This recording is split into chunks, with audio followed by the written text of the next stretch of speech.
Good evening, everybody, and welcome to Watch From Home Theater, our little live streaming corner of the internet where we still get to watch movies together even though we are apart. I'm Clint Gage, and tonight we're watching Netflix's Extraction. And we got some very special guests with us, including producer and star of Extraction, Chris Hemsworth, who will be joining us a little bit later. But before we get to that, let's get some business out of the way first. We will be playing a handful of the clips right here in the stream. We got several cool scenes that we'll be able to share here during the show, but we don't have the whole movie. So if you want to sync up with us, take a second to get your Netflixes all queued up. Right to the black screen just before the Netflix logo comes up, because that's where we will be starting the movie here in a minute. And if you don't have a Netflix account but still want to get synced up with us, you can hustle over to Netflix and start a free trial. There are links in the description wherever you happen to be watching this. Links in the description to help you out with that. So while you guys take care of all that, get yourself synced up, let me introduce our first two guests tonight, directors Sam Hargrave and screenwriter and producer Joe Russo. Guys, thank you so much for being here. Thanks for having us. You bet. So how's everything going? How have you been enjoying the release of the movie so far? Well, I mean, it's, first off, thank you to all the people who are watching it. We really appreciate the response. It's been, very positive. So it makes you proud as a filmmaker, and I'm just happy people are enjoying it, and we can provide some entertainment during these. Yeah, same. I mean, this is something that Sam and I have been working on for well over 2 years now, and this was a labor of love, an homage to action films of old, and we're glad that people are responding to it. Yeah. Now, Joe, this is an idea that you and your brother have had for a long time, and you developed the graphic novel version of it as well. What was it about this story that had you continue to push for it for a long time?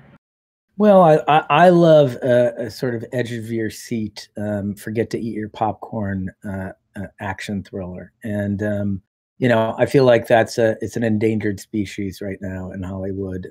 These sort of sub 100 movies They don't exist theatrically really anymore. And I think, thank God for Netflix that, there's a home, and there's a way to access millions of people to tell your stories to. And they were, and they're incredibly creatively supportive, financially supportive. And, so this was an idea we came up with about, well over a decade ago.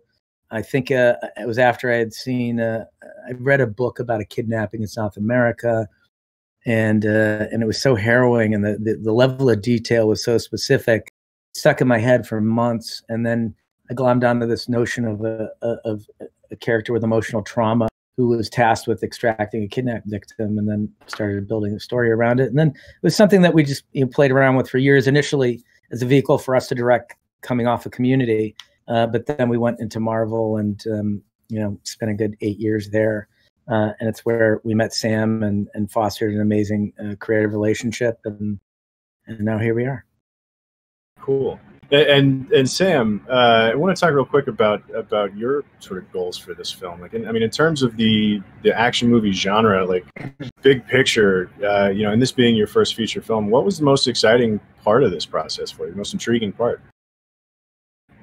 Well, like Joe said, it's kind of an homage to the action films of old, like that I grew up watching in the 80s and 90s, that there's not really a space for them nowadays. So when I read the script that Joe wrote, it was a page turner. It had heart. It had, a template for incredible action. And I thought those are all things that I looked for in a project that I want to direct. So it seemed like a perfect fit. And then on top of that, to get to work, Joe and Anthony, who were mentors of mine and close friends, and Chris was, it's kind of hard to say no to such a wonderful opportunity, because we spend so much time on a film set. Like Joe said, it'll be 2 years, or has been 2 years working on this film. So you want to surround yourself with people that you know and trust and respect and have a good relationship with. And I feel like, that relationship exists between me and the Russo brothers and Hemsworth. So it was a dream come true for me. Just a lot of cool. And Joe, just one more question before we get going. Is that a Lord of the Rings pinball machine behind you? It is. This is we're in my theater where I have a Lord of the Rings pinball machine, and then I have a time machine. 3,000 games, I think, in it. Wow. My prized possession being a Dragon's Lair and Space Ace game mode on it. So nice. What do you got behind you there? This is a Centipede machine. That's the only game that it's got, but it still works. It's the 1982 cabinet, I think, with had to scrape a little graffiti off the side from where I picked it up from. But I've got 2 small kids, so I'm spending most of my quarantine stuck in a corner of the garage working from home. But and then Sam, I have to ask about your background there a little bit too. Is that a SAG award over your shoulder there? It is. This right here, outstanding action performance by a stunt ensemble for Endgame. I thought that's kind of fitting, seeing as the director of Endgame is right there. We put that in a more prominent place. Yes, scoot it in just a little bit. Yeah, there you go. Yeah. That's cool. All right, well, I tell you what, let's just get into this movie. If you guys are at home or not queued up to it already, over on Netflix, here's your last chance.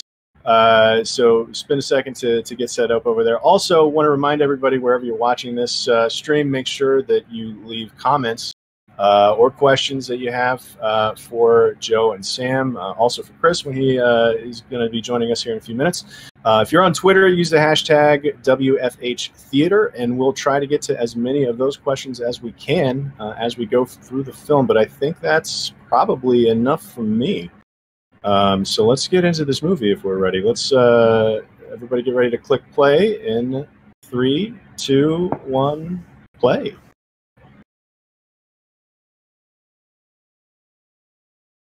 Traditionally on the show, my first question is, what's your favorite studio logo?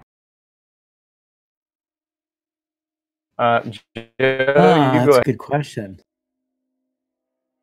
Depends And on it's which gotta be movie you were watching, the right? 20th century logo. It's too much emotional baggage with that logo for it not to be my favorite. Yeah, I mean, I love that one, and I mean the MGM, like the classic, the lion, like always, I don't know, just invokes something epic is coming. You got a Bond movie or that was always classic for me. What about yours?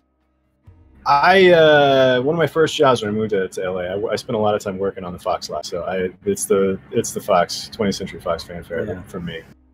Feels like home. That snare is Pavlovian.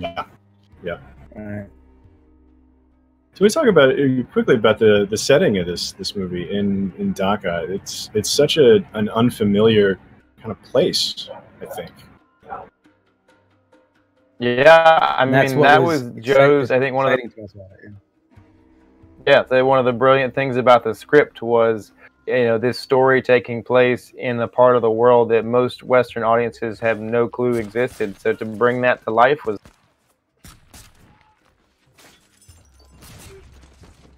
Yeah, it was originally it was based on a graphic novel that we had written. So when we came up with the idea, we converted it into a graphic novel a decade ago called Ciudad. And it was originally set in Ciudad del Este, and then there were some other projects circling that as a location, so it started feeling less interesting to us. And you know, we'd spent a lot of time on the road promoting the Marvel film, spent some time in India, absolutely, and felt like it was just, I just was, you know, there promoting the movie and going, I just don't see this in Western films that much, and it's a shame. So we came up with the idea to relocate it to Bangladesh and India. Now, opening the movie on this bridge scene, was it always that way? Like in the script, did the movie always open on Tyler on the bridge? We restructured it in editorial. There was it was originally scripted to open on the scene, the extraction scene in the room where they're holding Ovi. And then it went backwards in time, and then you caught back up to that moment. And we thought it would be better to open on a seminal moment for Hemsworth, a psychological moment for him, and to add more tension about whether he's actually going to survive the movie or not.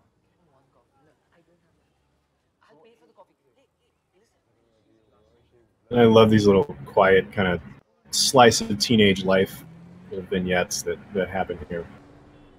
Yeah, this was important to the story to just show the, you know, the loud, you know, and real fast, real quick. So to show the quieter side of the character and to, you know, the juxtaposition, the life he's living, you know, trying to be a normal teenage kid, but having a father who's, you know, doing the nefarious things that he did. He's very isolated, and so we tried to tell that in the, you know, the environment here of the house, and just like how cold and calculated it all was.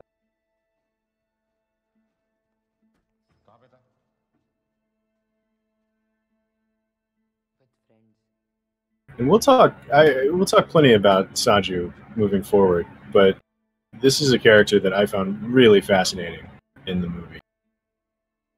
We like complicated characters. I mean, yeah. He's, look at Thanos in Infinity War. Every villain thinks they're the hero of their own story. Every hero is a villain in someone else's story. So it's not one of the things that's most interesting to us to explore is complicated motives and characters. This is a guy who generally, beyond the fact that he is a hitman for a drug dealer, he cares about his family and has his own sort of desires in life and things that he loves and cares for. And he's put in a terrible situation, and then he makes folds to do what he believes is right in the situation, and it's going to cost him his life.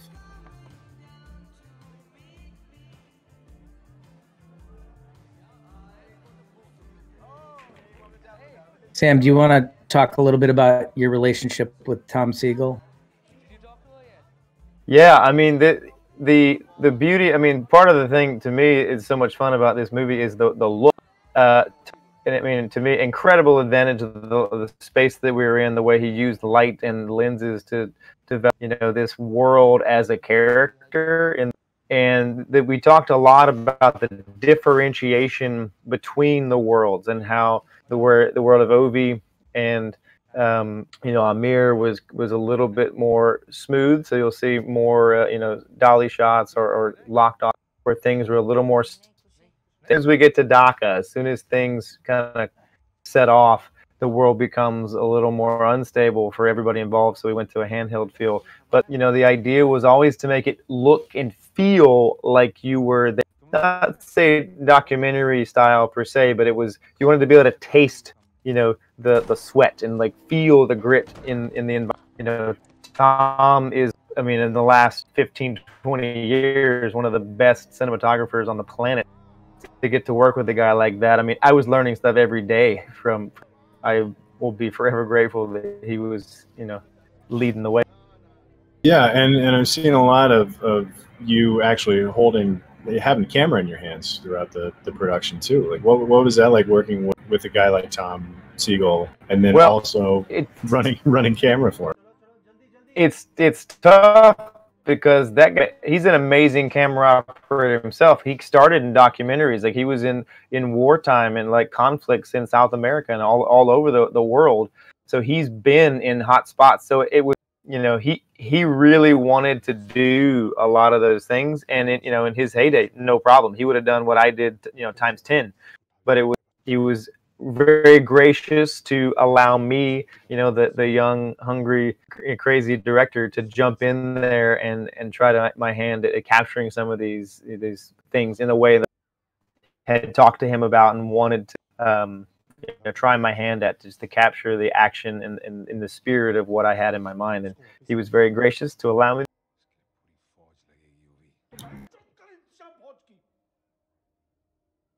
So here we already have a bunch of questions already coming in, and the one we're getting the most of, which is you know, one I'm sure you've gotten before, but B127 is a user on IG and YouTube. Kyle Steves is watching as well. A handful of people have this question for you, Sam. But what did you think of your first directing experience? I mean, you're kind of touching on being able to work with Tom there as being a highlight of it. But what did you think of your first directing experience, and what have you learned directing this movie, and just making the transition into being a director? B127 also, I should point out, mentions, much love to you guys and thank you for everything you've done at Marvel. Pass that along from B127, who's watching on YouTube as well. Great. Our pleasure bringing the Marvel Universe alive, or at least the small part that I had in it. But as a director, I mean, it's funny. I think the most surprising thing, and Joe, you have had a similar experience or not, but for me, the biggest shift was the sheer volume of questions that I would be asked throughout a day, and it was almost mind-blowing, just the amount of, you know, you understand there's a lot of departments, there's a lot of people that need to know what's going on, but just when it happens all at once, you know, you're like, wow, this is a lot. And you're like a switchboard operator. You're in the middle of a dramatic scene, and as soon as you break, you gotta, like, someone says, hey, how many holes do you want on which side of this red car for a scene 2 weeks from now? And you gotta unplug from that dramatic scene and put special effects, technical brain, and help all to you know, help you make a movie. At any time, if I would get frustrated or like, too many questions, you're like, well, you don't have to answer them, but it's your movie. You know, if you don't, I can't do my job. That was one thing that was very kind of, but then I think, just to reiterate the importance to me of surrounding yourself with people who are, you know, better and smarter than you, because if you're the smartest, most talented person in the room, you're in the wrong room. And I was very fortunate to be in a room with a lot of super talented, you know, smart people, and I learned something every day from someone, whether it was Joe or Tom or, you know, Chris. Like, I was very fortunate. An amazing crew and cast. So here we've got advice to always give new directors is, be decisive. You just have to you just have to make a decision, and you will answer thousands of questions. You know, I always say, make a decision, and then if you find out later it's the wrong decision, then you have to adapt and pivot and figure out how to turn it into the right decision. But make the decision. So one of the things about this sequence is, so we're right now we're meeting Tyler Rake right here underwater. And one of the things that struck me about this, we sort of touched on Saju earlier, is we get a lot of detail about Saju's backstory before we get any about Tyler's. Tyler's introduction is mostly mood and tone, and not a lot of details. And can you talk about playing it that way, with sort of the movie's more antagonist getting a more detailed setup? Joe, you want to? Yeah, I mean, yeah, sure. The you know, that was intentional, is just to you know, have a more mysterious lead. He clearly is haunted by something. It doesn't take much. You know, this is a language that the audience understands very well.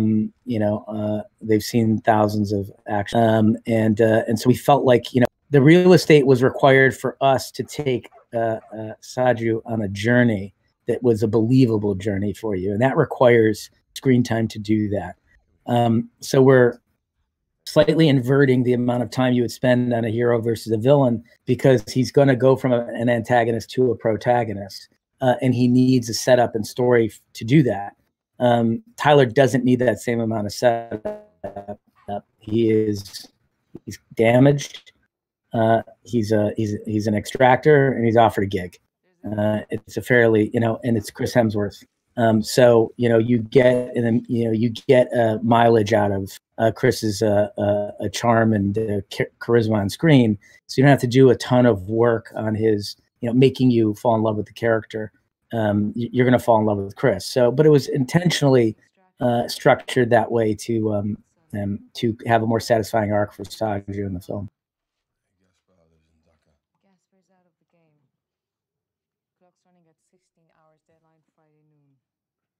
Life as of 6 hours ago.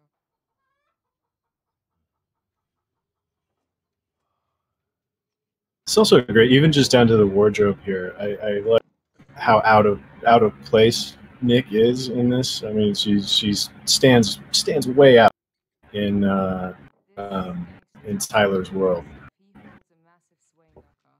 Yeah, I mean, the idea here was that it's almost that Rake, you know, a damaged man, is kind of retreating from his job, his past, and he's gone off, and she's kind of representing the world he used to be a part of, and it's out of place with where he is right now. When we meet him, he's not in that place. That's not something he, you know, wants to be doing. So she represents that, you know, the old world. And the stark contrast of like how she's dressed and her demeanor, and she comes in on a shiny helicopter. You know, there's money, there's intrigue, all the stuff that was that world, but he has left that behind, you know, before, because of his past, and now she's enticing him back into it. But no, you know, kind of knowing where he comes from and his damage, so she you know, appeals to that here.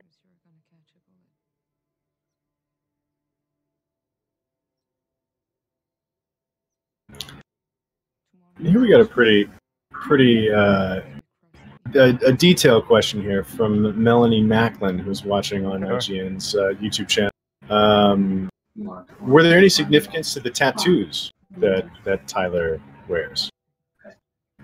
Yeah, actually, the you know, if you see, we were trying to go for a very different look for Chris. He wanted to play a character unlike anything he'd ever done before.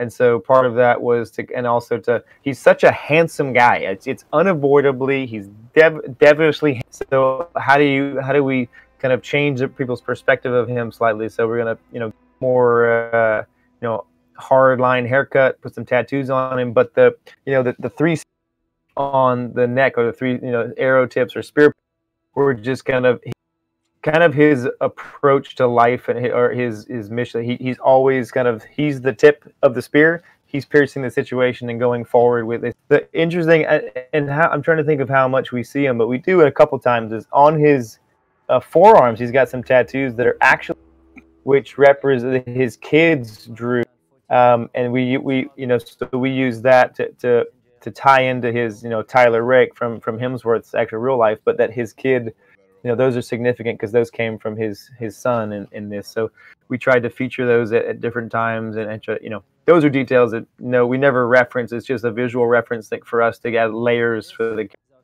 at times like this you can reference and go back, and people will hopefully.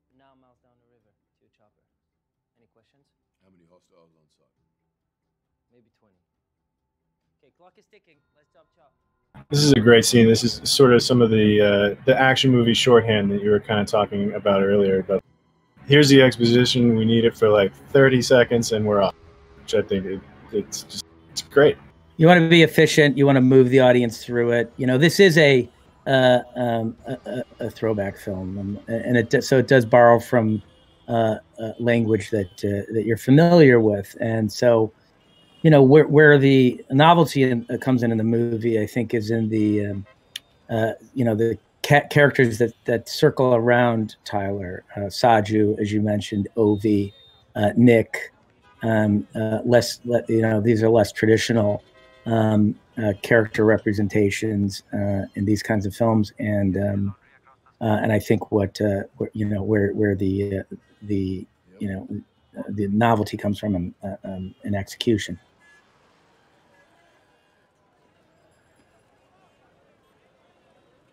Yeah, this actually was one of my favorite that we shot on, and to give away too much, but the beauty of cinema, that's one of I've had people from the region of India, Bangladesh say like how wonderfully real it looks, but we shot that in a back alleyway of old Chinatown in Thailand, and so because that was something additional we wanted to bring to the story. We added on, so we didn't have the access to the same locations before, so we just had to make do. But the art department, like our Phil Ivey, our production designer, and then Nathan, like our art director, they absolutely crushed that scene. Like, it was those kinds of things in movies I love, where you walk in a door in Dhaka, Bangladesh, and you exit. Now nobody knows the difference. That kind of stuff I love about.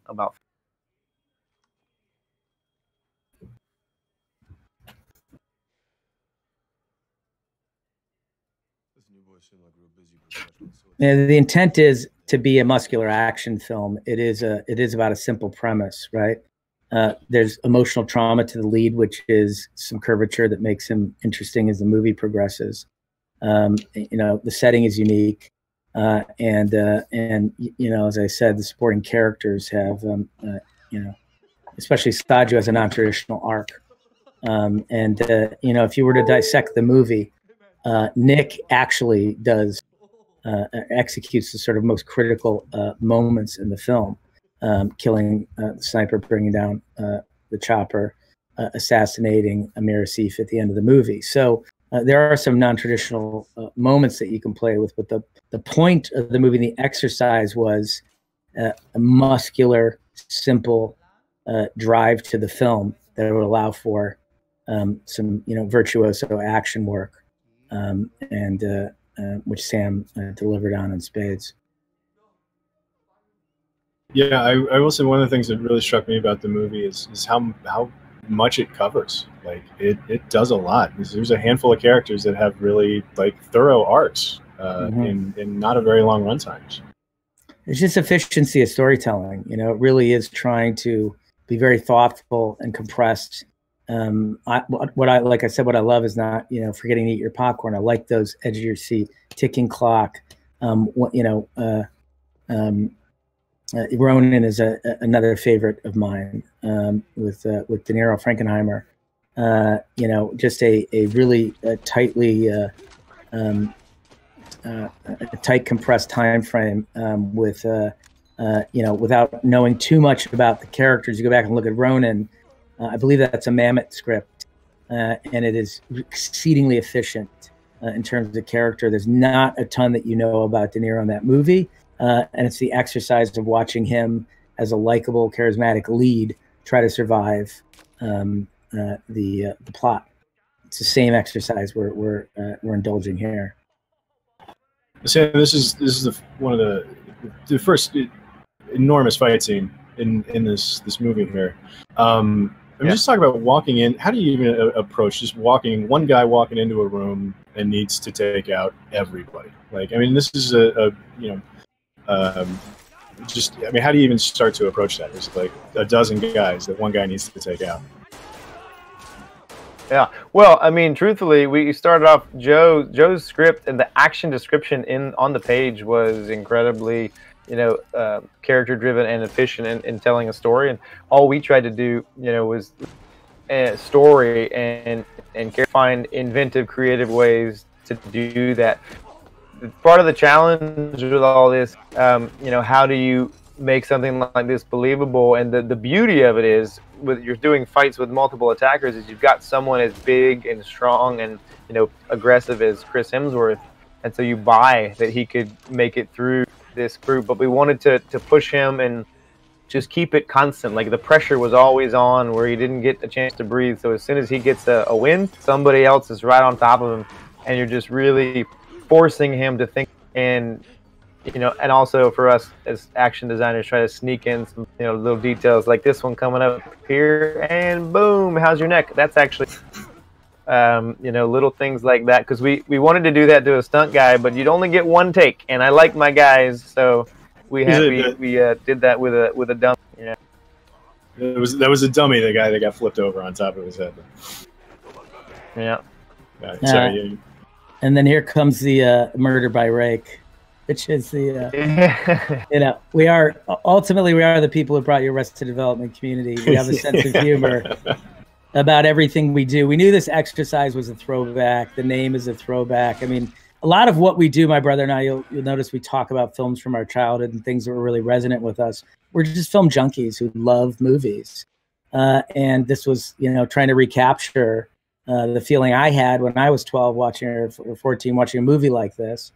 John Rambo, Tyler Rake, right? Like, we're being self-aware and tongue-in-cheek at the same time as we're trying to commit to the exercise as realistically as possible, make the characters function in a way that seems psychologically real. This is a hyper-adrenalized story. We know that. We're aware of it, but we want to have fun with it. We want to really commit to the exercise at the same time. Let you know that we're self-aware of its roots and it's how it functions as an homage.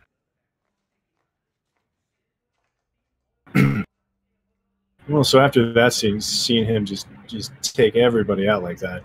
Here's a question that we've seen a couple of times come in already. Here's for one of them is Gar Drago, who's watching on IG and YouTube. How different was it to work with Chris on something like this with such heavy context and obviously the violence is way amped up versus something like the MCU movies? From a directorial standpoint, I mean, I know Chris, we talked about it. He was wanting to do something that was more grounded, more real, and that had kind of an R rating to allow him to do some things that he hadn't gotten to do in the Thor universe, or in the Marvel universe as Thor.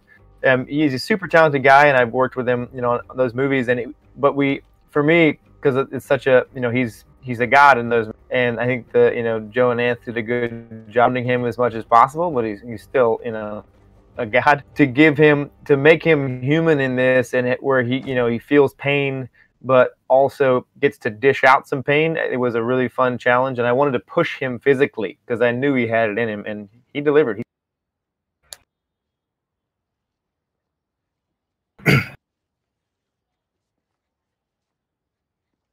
I mean, talk about like reading this on the page. Talk about an introduction to a villain. Like, it doesn't get a whole lot more villainous and cold than this action right here. Which we got a little cameo from our favorite little chipmunk.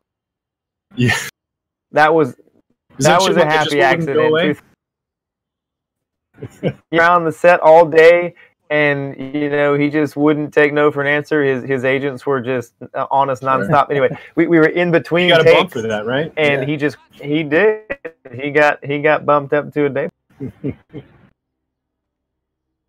But this is, I mean, just chucking a kid off a roof is some of the gnarliest stuff I've seen in a movie. It's intense, and it's meant to be intense, and it's meant to illustrate You know, I think there's an epidemic of sociopathy in the world right now. It's part of the issue we're struggling with as a society. And that sociopathy runs the ranks from criminality through to technology, through to politics. And, you know, this character is a pure sociopath. And, you know, what's interesting is that, you know, a character like Rake or Saju exists in the same world with the sociopath. They have violent tendencies. They're trained to kill people. But ultimately, you see that, that neither of them end up being you know, completely sociopathic like Amir does, and that's what the story is sort of in a world of gray to darkness. There are a few characters who can hopefully rise above. They're individuals who can rise above a very dark world to do something noble. Well, I think we actually have. I'm getting a thumbs up from the TD. I think we actually have Chris, if we're ready to bring him in. Just segueing straight from talking about the sociopaths in the movies. Let's bring Chris on if we have. Yeah. We're working on it. But I do like this. While we're waiting on him to come in, I do really like this scene. It's got some these group of kids have some real City of God vibes to them too, which feels like one of the other movies that it's got some DNA in here. Yeah, without question, that's one of my favorite films, City of God. And I think it's interesting to track the you know, ascendancy of a criminal. How does a boy, you know, what kind of boy was Amir before he became who he is? And watching how these boys are then scarred and you know, put in a position where they have no choice but to become killers and criminals.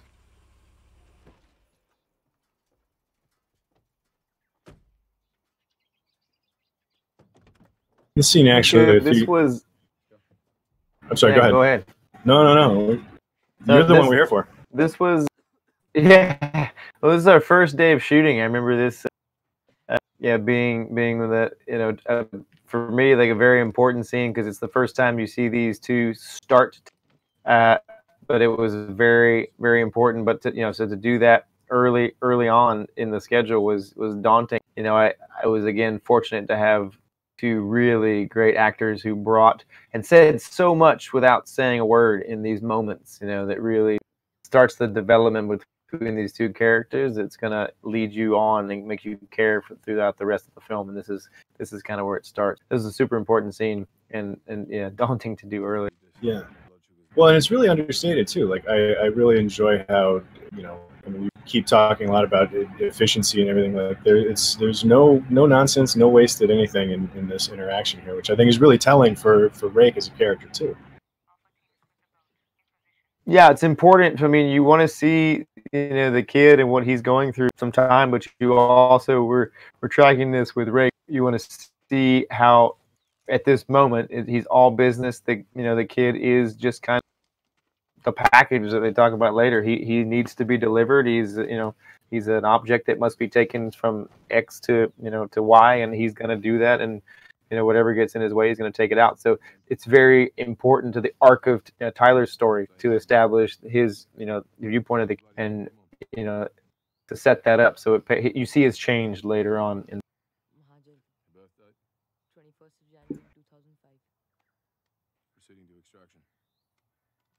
And I just love this location. I mean, there's like, it's such a visually, like that right there is visually stunning, and there's these buildings that we found that were just beautiful and said something about that, you know, that interaction in that world that we really loved. Tom.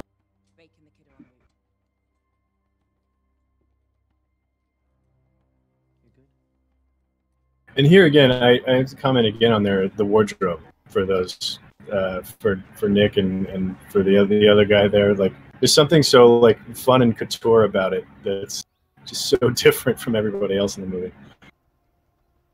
Yeah.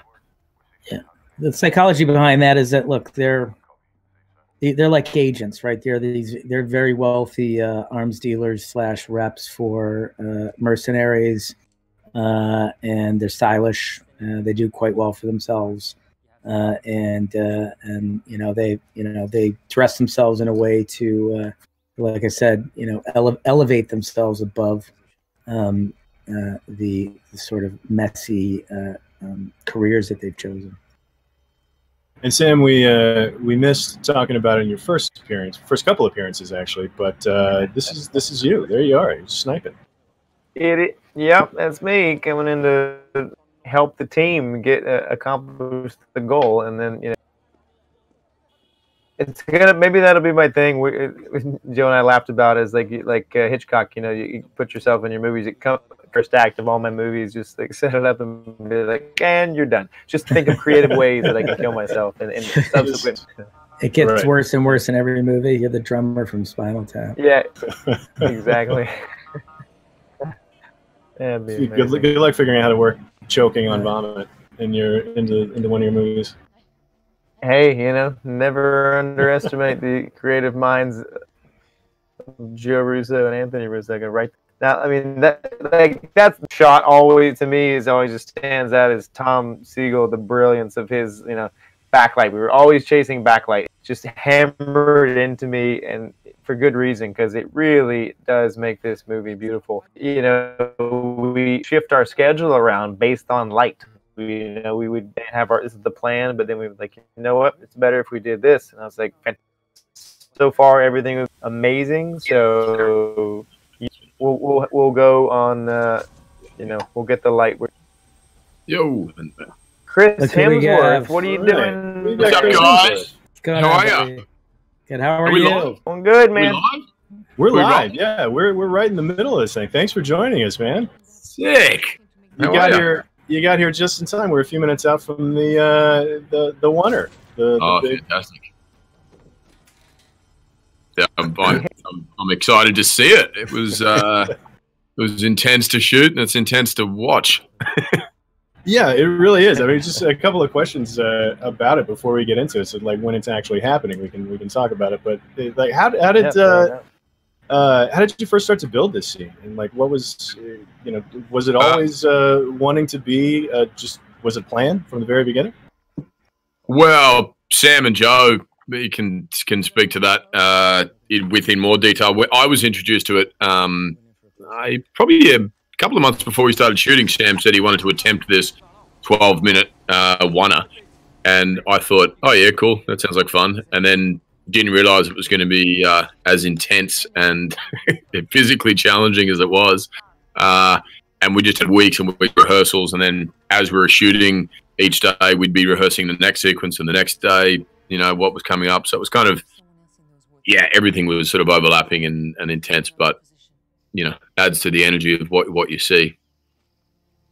Yeah, it wasn't planned that way. It was one of those things where it was. I mean, again, like when I read that scene, I couldn't stop like turning the page. I was, but it was one of those things. Just for me, it came down to like a way. How do I, tell this kind of action scene in a way that might be a little different than movie, that in genre that's come before, and they're not totally different. Oneers have been done before, and some entire movies done that way. But I want, as from a creative standpoint, grab the audience and say, you're coming with us. We're going into that. We're getting out of DACA. We're taking this kid and we're going, so that the camera then becomes a character, and you get to experience this stuff in real time. You get to be surprised when Hemsworth's surprised. You only know what as he knows it, and you see the relationship between Tyler and Ovi grow during this process.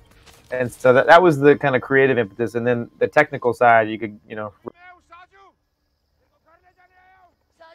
There's always I find directors have sort of unique sort of wordings of kind of how they want to shoot things and make them different. And I remembered Sam saying making the camera a character, and I thought, oh yeah, okay, whatever. And then when I saw him strapped to the front of the car and diving off the building with the stunt guys, and falling down the stairs with us and so on, I thought, wow, it really he wasn't lying, he wasn't exaggerating, he's actually doing it. And this is where it starts. That's where you start your clocks. Click, and this is where it starts, and then we're off to the. Yeah, this was, and part of sorry. No, go. No, go ahead. Go It ahead. was originally scripted just as a protracted action sequence. You know, what I love from 70s thrillers, like think about the car chase from French Connection. You're immersed in pure action for a protracted period of time, and it doesn't let you go. The bank heist from Heat, any of the car chases from Ronin. So this was originally just scripted as a long action sequence. It was Sam's idea, and Sam fought for the notion of a oneer because he felt, like you said, it would be more immersive. And he committed months of his time to conceiving this and executing it. And it's exceedingly difficult. And, he put himself in harm's way in a way that very few directors would to capture these shots on his own. Yeah, I love all these videos. You just strap to the hood of the car, pointing the camera and stuff. Yeah, I'll point it out when it happens. And what's crazy about this, it looks like, and this like going through this gate, this shot coming up, Chris Hemsworth and Rudy in the seat were smashing through. This isn't on a green screen. They're in the vehicle, in the dust, the street, as these cars they're narrowly tuk-tuks and police cars. It's all them in the car. Like these, it's not.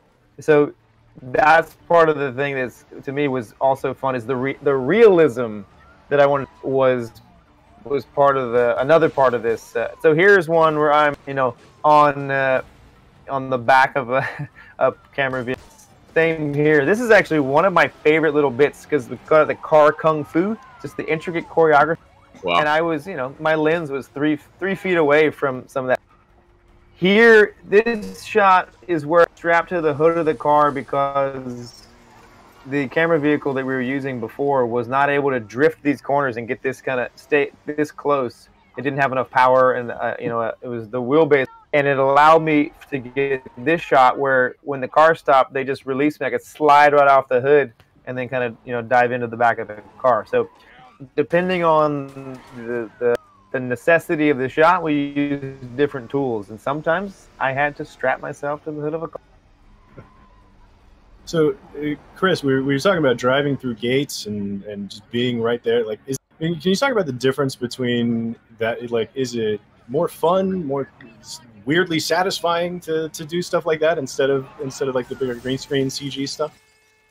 Oh yeah, you're completely immersed in the moment, and you not only, as the character, but you as the performer. You're not having to act afraid, nervous, elevated heart rate, out of breath, because you truly are.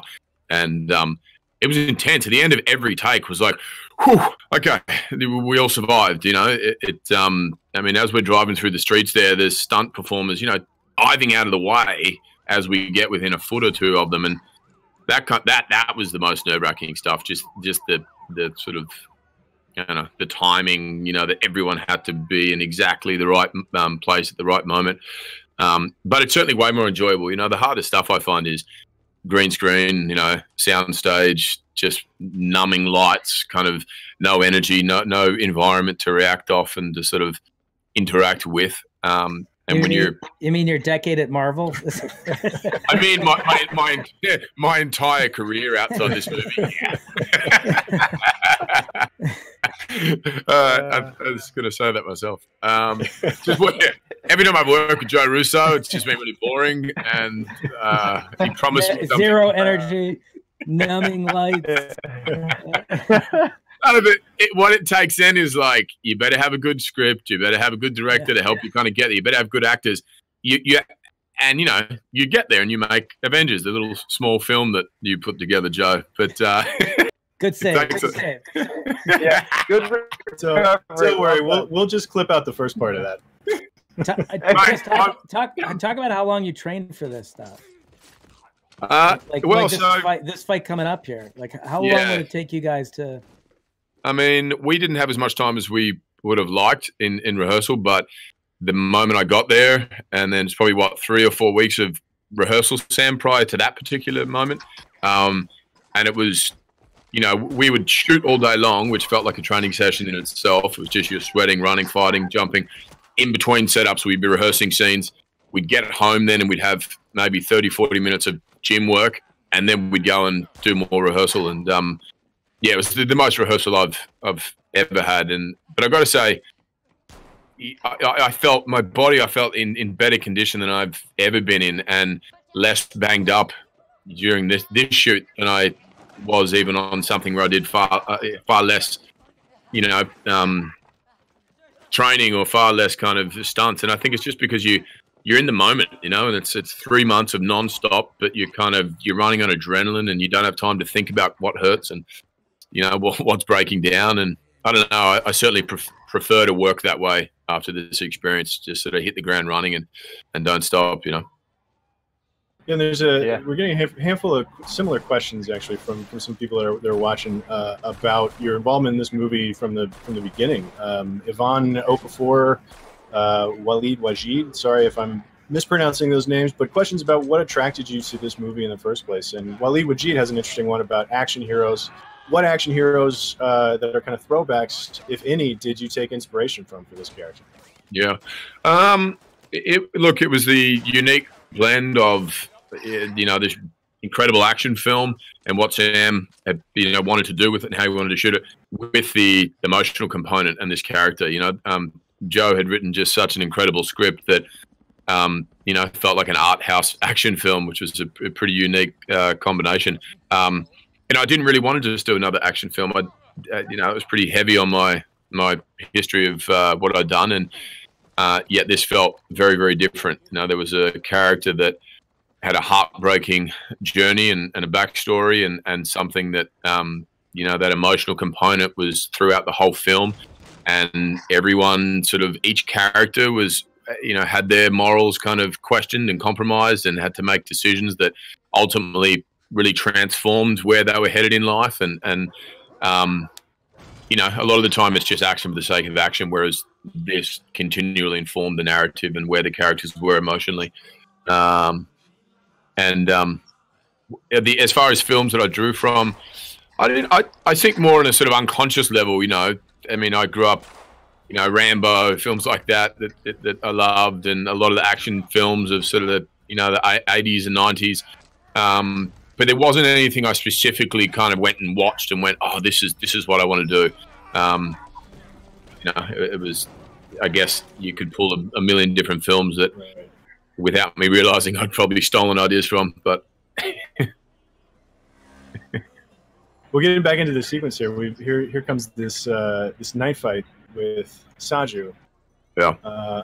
And right, just a second ago, Sam, I assume that was you that jumped off the roof holding a camera there to follow them down there. I did. Yeah. If those guys were going off, I was going to follow them. You know, I was half joking about part that of it too. was That's great. You'd get yourself in these situations. You're like, oh, let's just shoot on this balcony. But like, how are you going to get down? We're like, well, obviously we got to jump. Like they got to fall, and I got to follow them. Otherwise, it won't feel real. It won't feel. So tried to keep it like we talked about before. You know, as a character. Now this night was kind of inspired by our daily interaction with the environment when we'd be scouting or just going, you know, walking to and from our hotels, like tuk-tuks, motorbikes, just passing right by. There's this crazy flow. This, you know, I never saw a single traffic accident while I was there, but the flow of traffic is just amazing. And so we tried to say, what if we threw, you know, a knife fight in the middle of all that? How would that look? And so, you know, that's. Yeah, I do love that the life of the street is just kind of still happening around them right up until the car gets you. Yeah. Yeah. And a lot of it, you know. Go ahead, Chris. Oh, you were so lucky with sort of where we shot, and even the sequence just a few minutes ago where we're running up the stairs, and then you see outside, you see the buildings. There's, you know, hundreds of people looking over the buildings and so on. You're watching us shoot. Now, in real life, they would have also been looking over, going, there was a car crash and gunshots and what's going on. Yet they were just local people just there. And so we kind of, a lot of what you see is the busyness and reality of what was going on, you know, beyond what we could control. And again, you know, you couldn't choreograph that kind of crowd, you know, real crowd reaction to that scale, I think. And we got lucky. And I did also see comes it. Payback in the form of a van. No, go ahead. That was it. Set that. No, it's a good. that You're absolutely right. Like, we need to watch that. It's such a good out of nowhere. Yeah. It's Payback, you know. There, like Joe said, like with the rake, there's a bit of, as you know, as serious, there is a bit of tongue in cheek, like awareness. So it's like, you know, tit for tat. Like if you hit me with a car, I'm gonna hit you with a, like there's a bit of, you know, a bit of that back and forth going on, which we had.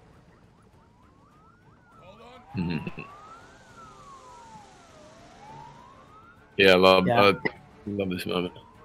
Yeah, we're still going here. Yeah, because we're still in the water. But it's also, that's not face replacement. That's Chris Hemsworth and Rudy. Like they're in the car. They're doing this stuff, which is part I love about this sequence is how in the action the performers are. Like we weren't faking it. You know, they're in all these environments. Like, you know, this next shot, Rudy's hanging his head outside of a speeding van. Like that's the guy. It's not on the blue screen. He's hanging his head out of a car.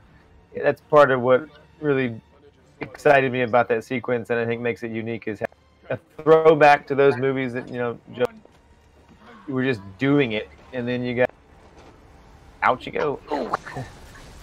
Can I ask a question, and Joe? So then, Yeah. I'll just, Joe or Sam, like, to shoot like this, right?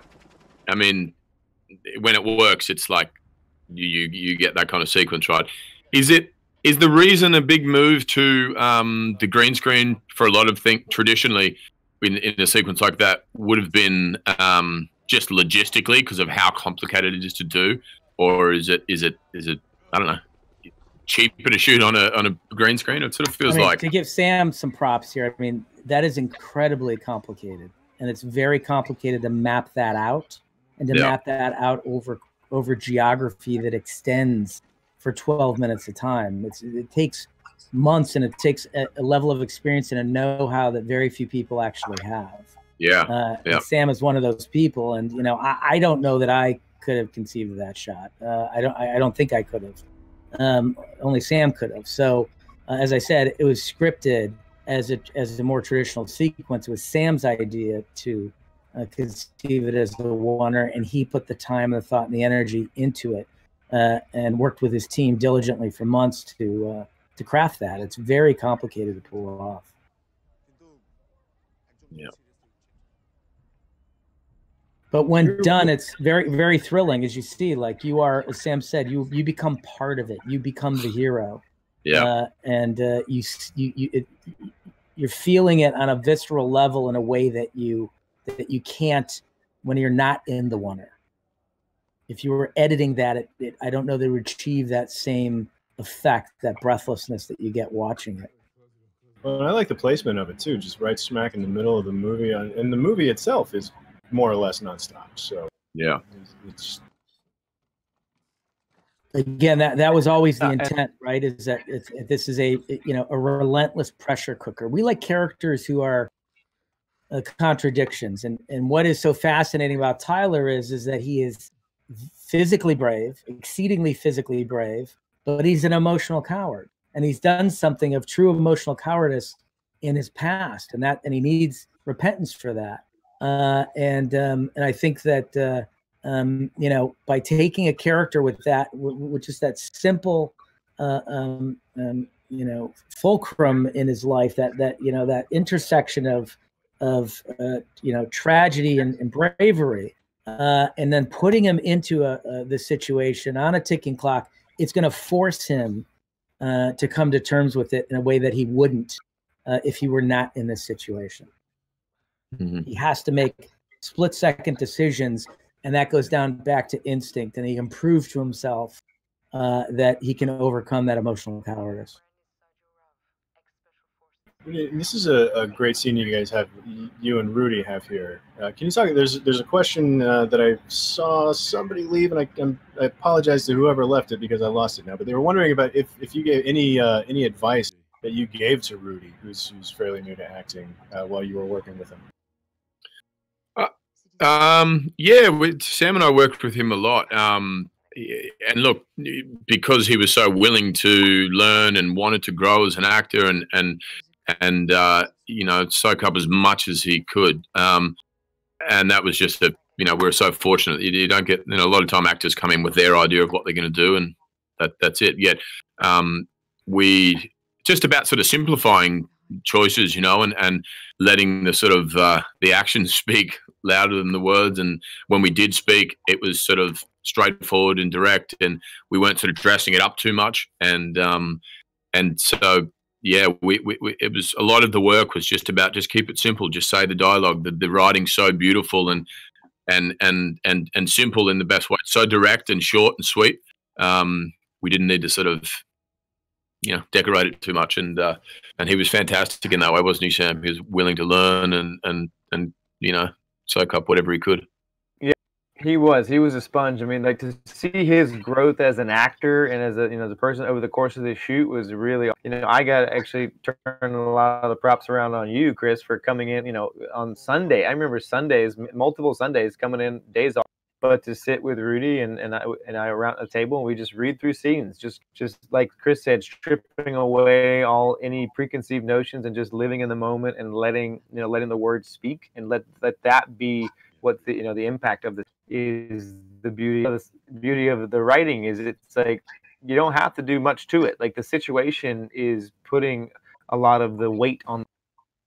So you just say them truthfully in that moment, and then I think a lot of these things landed really strongly. So hats off to the kid. He did a fantastic.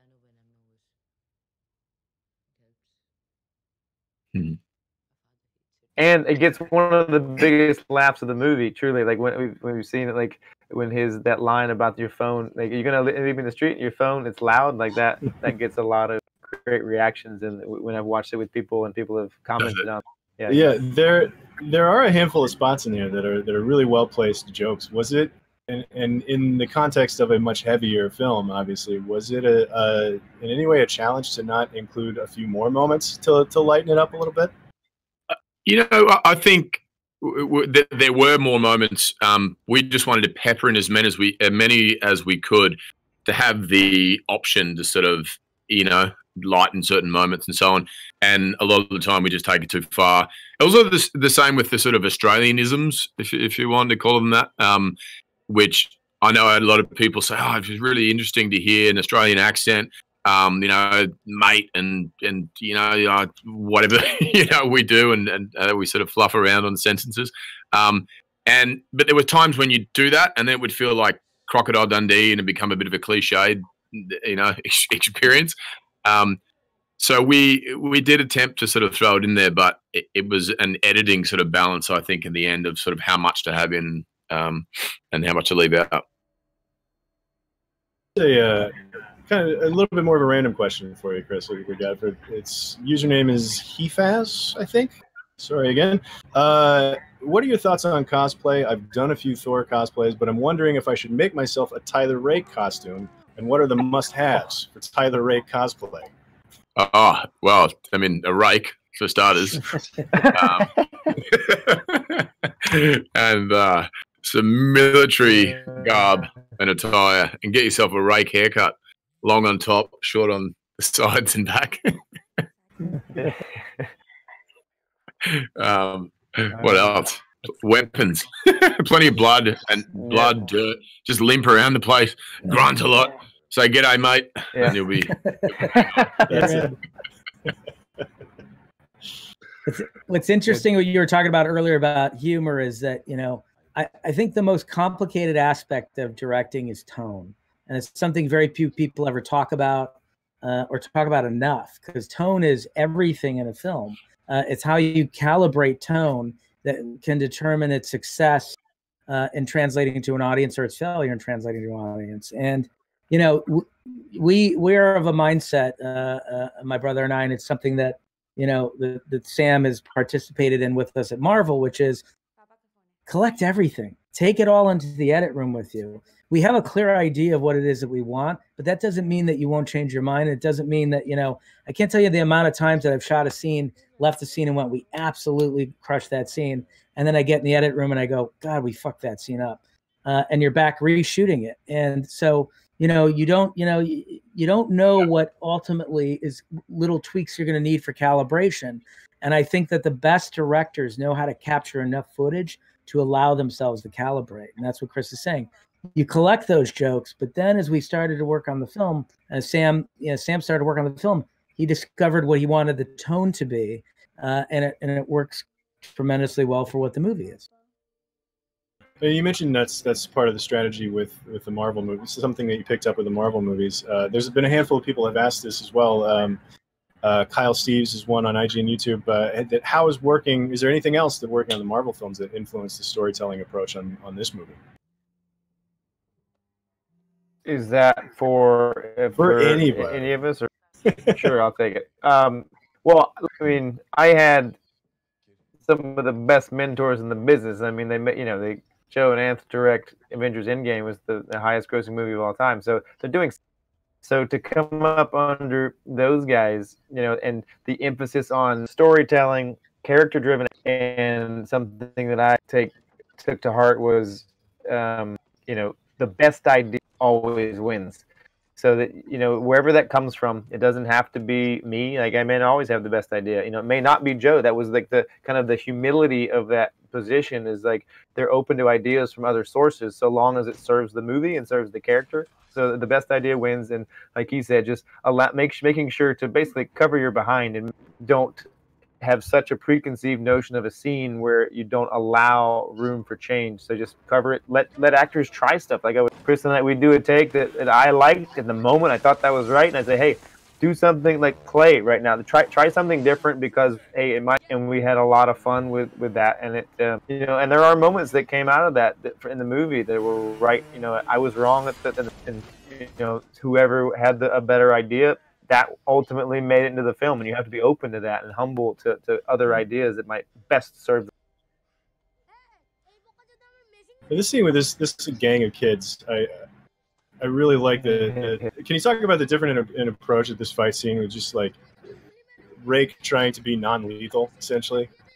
Yeah, it was many discussions about this scene, about sort of, there's the really inappropriate wrong version of it, and then there's this sort of a version where you go, oh, okay, he's getting them out of harm's way and he's not killing them, and he's trying to also save the kid, and so you can justify sort of that what takes place. But I remember just being really nervous shooting this scene, because it's one thing to be working with stunt actors and be throwing big punches, and occasionally you clip each other and it's all right, you move on with it.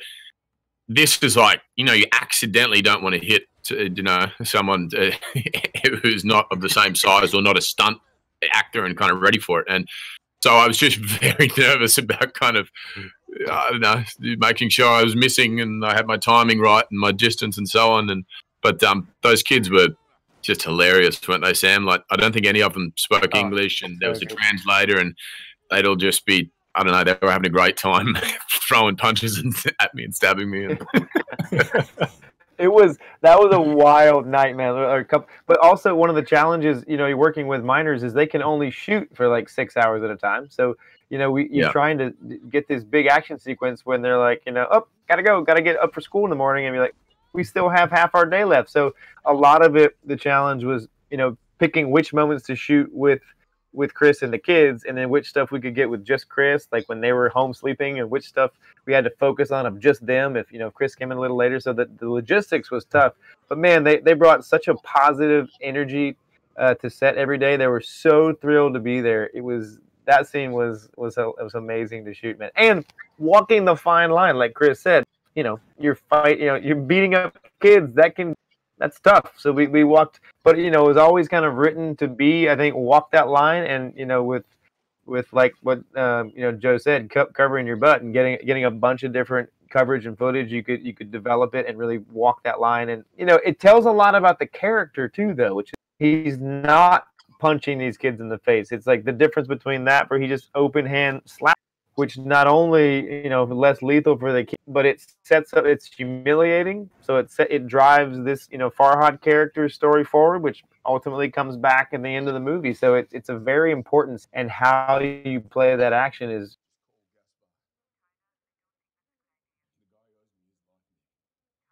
Keep losing like just the last sum up. right when you get to the good The point. most important things It he's was saying. great. The most important thing you say. We just Well, we'll all imagine smarter things. it's crucial. Here's another question for Chris, for you and Sam. I think this is coming from More Cowbell, who's on Discord. I've had a couple of colleagues call this game Call of Duty meets John Wick. How are films like this, do you think, influenced by first-person shooter games like Call of Duty? And if you are fans of those, or any video game influences that you had? I don't really play video games, so not since I was a kid. So it was an influence for me. But you know, Sam, you could speak to sort of how you shot it, I guess, whether that was an influence. But yeah, I mean, I think the last video game I played was so I'm not really like a gamer, but I'm aware of how important and integral that is to like culture nowadays and kids, and a lot of people are doing it. And I did want the immersive aspect of gaming to be part of the feeling. Like that's something about, like, I've watched people play games, which is amazing, but because you can lose yourself, and part of the reason I didn't or don't is because I will get obsessed with it, and you start playing the game, and next thing you know, 2 days have gone by, and I'm still sitting there in my pajamas. So that feeling, though, for the oner was important to be that immersed, but then to have that kind of action nod to so many who have come before of the John Wick style was, so mixing those two together, I think thanks very much for that comparison. I appreciate it. It's great. Plus, how Duck Hunt influenced Extraction. I think that's right. I mean, truth is, I based my character on a duck. So actually, I'm glad you picked up on that. That's great. Yeah, well done. Yeah. So here, this is where we get to meet David Harbour, which I love David Harbour. Going back to Quantum of Solace, where he's got I don't know that anybody does like sleazy charm that you don't quite know what to do with better than David Harbour. Yeah. But what was like working with him for these couple of scenes? Oh, it's so good. This was about halfway through, 3/4 of the way through the shoot, and you certainly fall into a rhythm, and everyone knows everyone on the crew, and especially with a film like this, you're right in each other's pockets, and then someone else comes in and a new participant, and everything's like, whoa, it changes, and everyone sort of it feels like a disruption in a really good way, and that's what David did. I found all of a sudden we sort of were forced to sort of operate differently and adapt, and as was the narrative of the story at this point in the film, there's a real shift in what's going on, and you're not always lucky that the two don't sort of collide like that in the best way. But he just had such an intensity to the character, and had insane sort of backstory that he'd built in himself, which in rehearsals going through and hearing it was like, oh wow, okay, yeah, and it just kind of fills your imagination and the sort of your gut with different ideas and different sort of angles and different opinions you might have on that character prior. But he's intense in the best way. He so much to work with. Like, I don't know if he ever did the same take twice, but everyone was just as good as the next. It was always something. It was always a new experience. He was so in the moment and so committed to the character, and it really, it brought cool stuff out of Chris. And the way they worked off each other was really exciting. And it was a palpable energy when he was on set that worked so well for these scenes and for his character. It was like a shot in the arm for the movie. It was amazing. Yeah, you could see he just when you see an actor who just wants to get it right, pour everything into it, not miss a beat, leave no stone unturned, and that was kind of that. There's an edge to that, where there's a sort of an absolute sort of obsessive sort of approach to things, and what if we tried this or tried this, and then I don't know, the whole scene just has like a very unsettling sort of feeling, and I found that just I don't know. We're very fortunate again in that situation to have him have that sort of approach, because that, you know, you see it on the screen. And here we're in this scene real quick. We're checking back in with Farhad, which I think this kid's journey in this movie is one of the most interesting, I think. But one of the questions that we're seeing a bunch, CK Milhorn, who's watching on IG and YouTube, has asked this. But talking about working with part of just a big ensemble cast like this, that your paths don't cross quite that much with some of these characters. So what was it like seeing this movie come together, Chris, in terms of like seeing your part of it, and then everybody else is layered on top? Oh, it was fantastic. I obviously wasn't. I mean, I was there for some of the days that I wasn't in those scenes, but this was shot, I think, prior to me arriving, wasn't it, Sam? A lot of these moments, and you read it on the page, and you have one version in your mind of what you think it's going to be, and then you see these incredible performances, just bringing it all to life, and you go, oh wow, this is even deeper and richer in emotion and nuance than I perceived for the first read. You know, and again, there's not a single cast member, I think, that didn't bring it and elevate the story to a place that we couldn't have done on our own. So I'm so thankful for all of these guys. They're fantastic. It is truly an amazing cast, and Sam did an incredible job casting the movie. And I think another fantastic aspect of shooting it in India was getting to be able to take advantage of a really talented film base there, including cast and crew, and giving Western audiences an opportunity to see some of the best talent that India has to offer. Another scene where we talked about this earlier, about sort of teasing out the details of Rake's backstory, and not giving them much up front.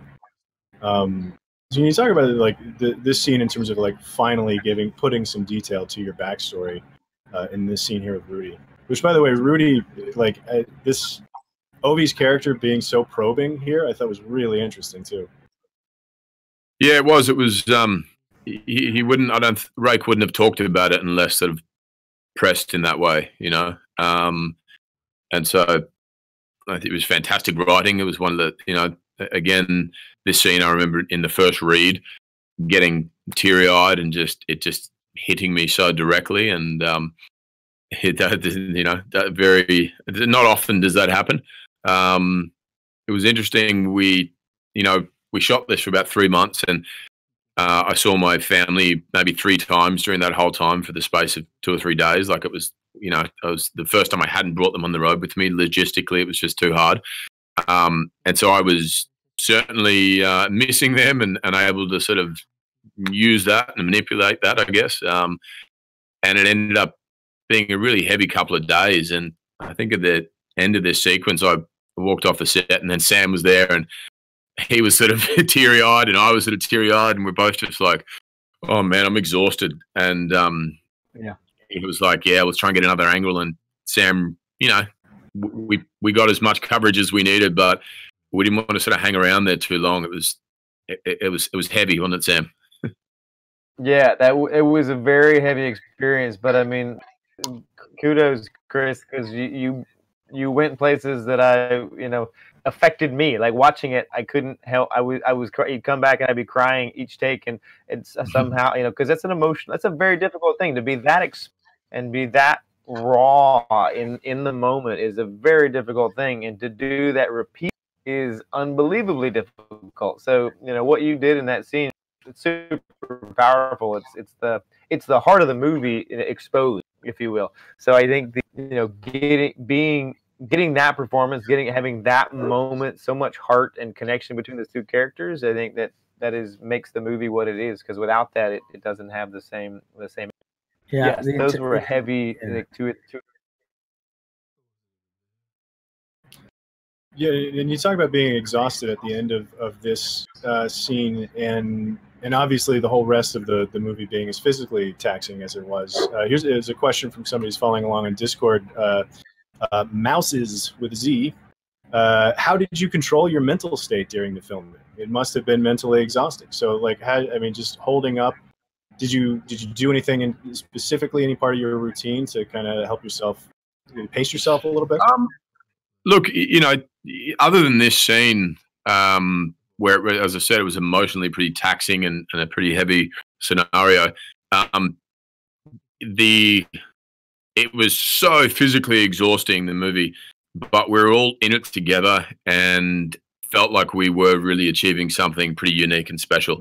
And it just had that feeling. It had that buzz every time we'd complete sections of the oneer or these big action scenes of this insane choreography. We'd go, oh my God, wow, tick that box. And so emotionally, I was actually having a really good time. It was one of the most enjoyable shoots. And I think just because once we got on the train, we did not stop. You didn't have time to think about anything else. I'd certainly sort of limp to bed each night and kind of collapse and pass out and be pretty empty and exhausted. But, emotionally, it was about sort of when on camera, just keeping it simple, carrying the weight of this scene, remembering what the past was, making sure each scene, even in an action scene, we still embody that feeling. But I don't know, I just loved the whole experience. So I didn't feel emotionally taxed, really. It was a lot of fun. Way more fun than a boring Joe Russo movie. Way more fun than boring Joe Russo, yeah. Much like a Joe Russo scene, we're having laughs and stale craft services.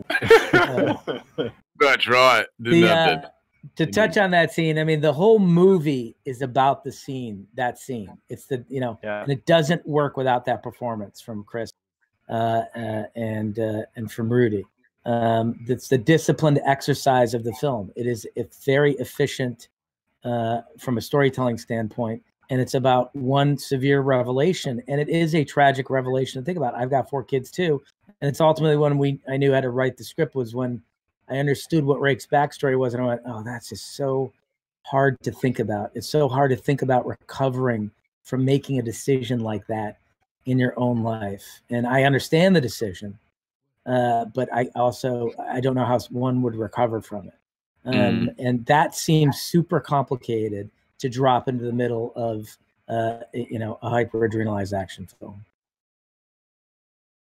Yeah, and for as much as we talked about how much the pace of this movie and how much it moves and that incredible wondering of it, for a scene where 2 characters are literally sitting still to be one of the most moving scenes in the film is really something.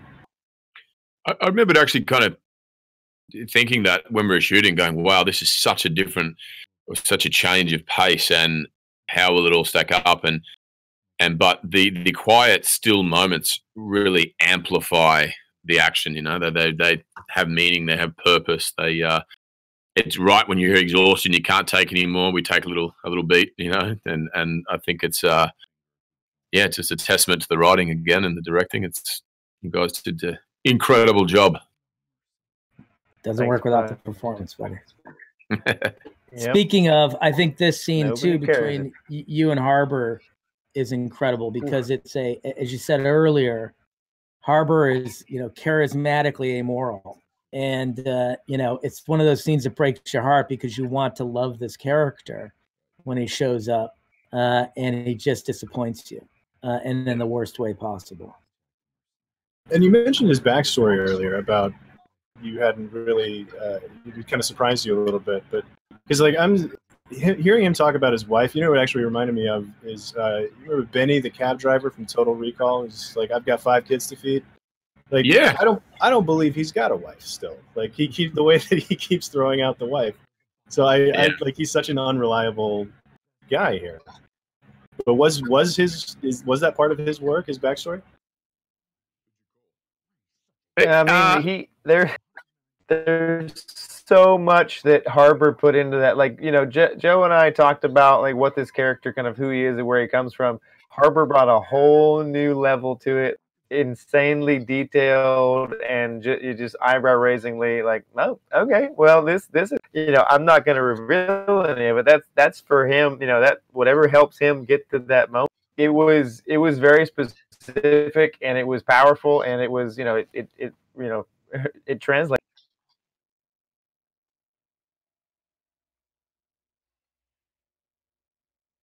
And I love, like, this moment, like in this scene, is one of my favorite. That because and again, to talk to the efficient storytelling and the writing, that one line of like, you saved my life once, now I'm gonna. He thinks he's doing the right thing. He is the hero in this scene in his own mind, and it's unfortunately not. It's not heroic to us because we're following the. That's what makes characters so interesting, is the gray areas that they operate in, and that he is, to him, he's saving one of his good friends. And what he's saying, like Thanos, he's not necessarily wrong about facts. It's so, more, disappointingly immoral that you're like, dude, I can't get on board with. But his performance here is so heartbreaking.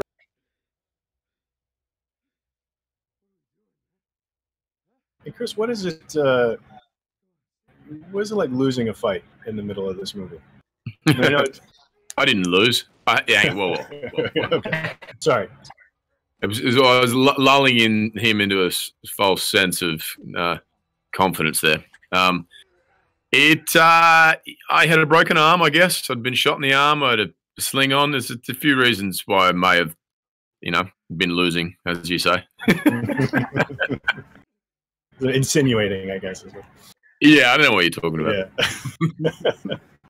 It's good that it shows. Look, again, like, showing these guys having vulnerabilities and the fact that they're not unstoppable, and at any point, they're vulnerable to the same injuries that anyone else can have, and having to track those injuries too I'm so glad we did, Sam. Like, just not wanting him to have one fight scene and then the next scene be walking normally. Like, you see through the film, the limp gets more exaggerated.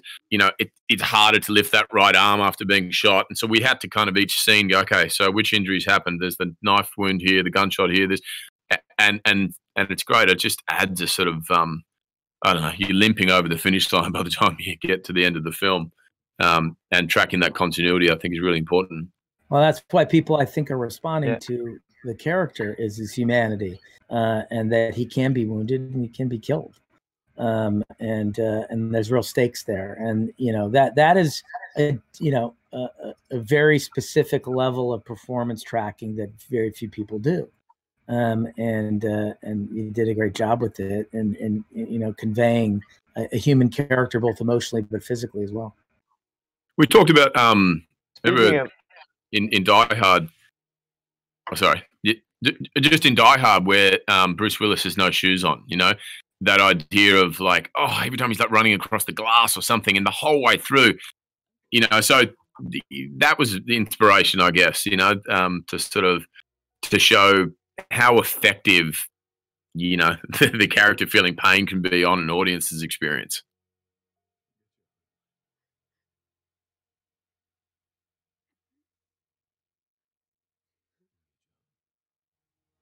And here, just with not much dialogue, but a pretty lengthy end to this scene. Like, it's such a just the performances that you guys gave there to sort of, you guys are sort of getting to the end of your arcs there with just a couple of words. Yeah, Rudy was fantastic. I remember it being like not realizing, and then halfway through the take going, "Holy shit, he's raised the bar here." And just he did it again like 10 times. Just would cry like that on cue, right on the line, the teardrop, and I don't know. Yeah, it's pretty amazing.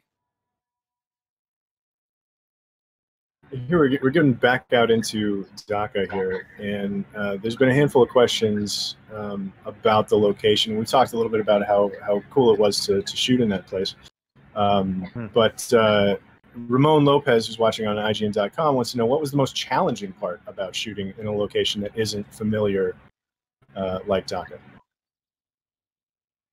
Well, I mean, one of the more challenging parts with directing a movie like this, where English isn't, there's three languages spoken in the film: is English, Bengali, and Hindi, and I only speak one of them, and that not very well sometimes. So to direct in large numbers of background who through a translator, it was just like a level of time, patience that it takes to kind of just communicate what you need. Everyone's very willing and able to execute your vision. It's just that's how do you communicate. But I think Chris has mentioned before, and I have to mention again, positive and enthusiastic and wonderful all the the local people were, not only those on camera but those the communities that we would end up shooting in were so, and I think that positive energy helped carry at least me and my all the stuff we were dealing with, helped carry you through a day, just because there was so much energy. Yeah.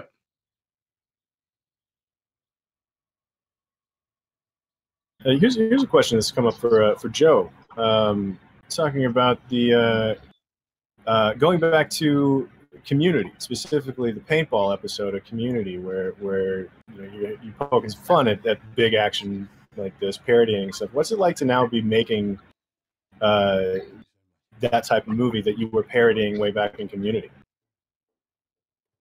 I mean, look, it's like I said, I love these movies growing up, so there's I have a real emotional connection to them. I love watching them, and like I said, we have a very self-effacing sense of humor. We're constantly making fun of ourselves while we're trying to execute with commitment. So, but I find that compelling, and Community was just literally a study in genre. For the 3 seasons that we worked on that show, we were constantly making fun of genre while we're also trying to commit to it in a level that would be satisfactory to watch. And you go, oh, these paintball episodes are shot really cool and the action's really interesting, but the entire thing is a spoof of action at the same time. So there are elements of that we bring to a movie like this, where we will make fun of ourselves and then commit when we need to commit. And I find that just gives you a more rounded experience of a story, because you can smile at it, and then you can feel emotional, and then you can feel adrenalized, and it runs the gamut. And I always say that, look, it's I buy a ticket to a movie theater, I get 6 emotions. I'm getting a lot more for my money than I am if I get 2. So the more complex and rich you can make the experience for the viewer, that ultimately the more satisfying the experience.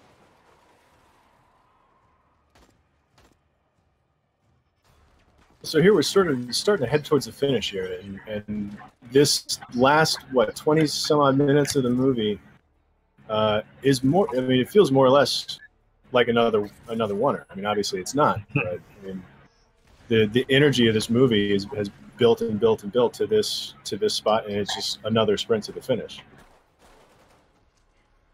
Yeah, I mean, this was always, Joe would always reference this freeway shootout in as the intensity and reality and kind of the the investment in character, just the rawness of this final act. And so we tried to do our version of that, but not lose sight of the characters like Chris talked about, of like what they're going through emotionally and physically, so it doesn't just become I mean, it is a barrage of bullets. There's a lot of gunshots going off, but we want to make sure to track the physicality and the emotional journey of the character. That's a testament to the writing and also to the performance, because Chris was on top of it. All these just fantastic and fully committed in a very difficult environment. Like on that exposed 12 hours a day in 40 degrees Celsius heat. It was not an easy thing to do, but they showed up every day and did some.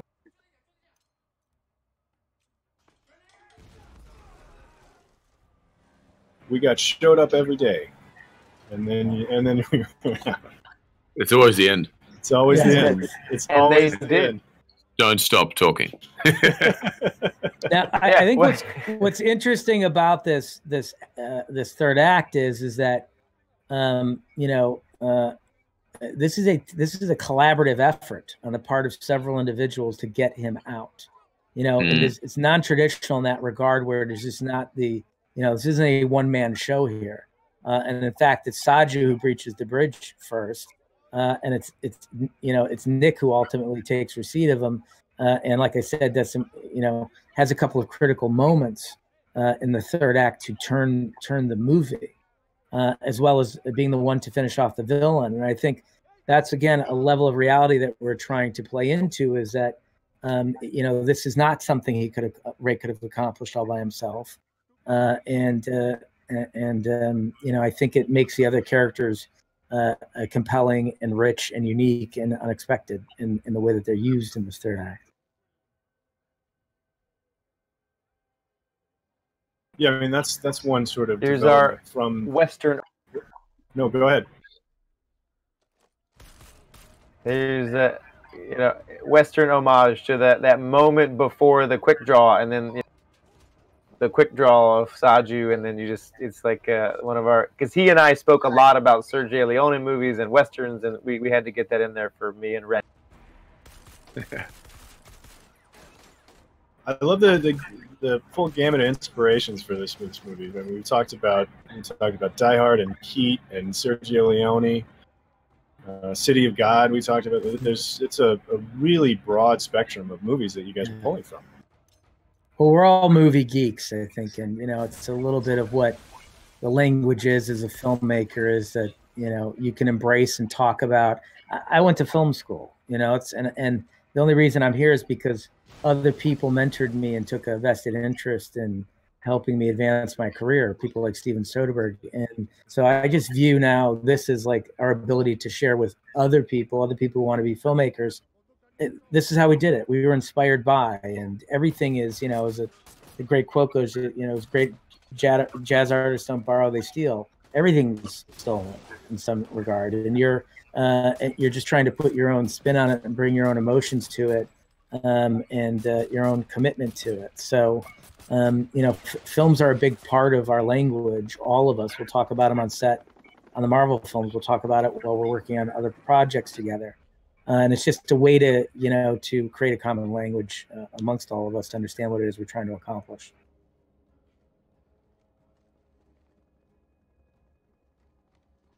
I do love the quick little shot as the helicopter's approaching here. I'm not sure if we missed it or not. I think it's coming up, but there's a great shot of Nick with a rocket launcher in the foreground. That's just like Chekhov's rocket launcher. Like, you just know she's going to do something cool with that. Yeah. Is it coming up? I think it's coming up, but I usually get I'm a little early on those things, but yeah. But I mean, in terms of building this type of extended action sequence, because this is 20 some odd minutes long. Like, I mean, how much do you think about planning stuff and paying off later? That's very important. I mean, from the page, like, that's something that here. It's coming up. I think your shot's coming up. Oh.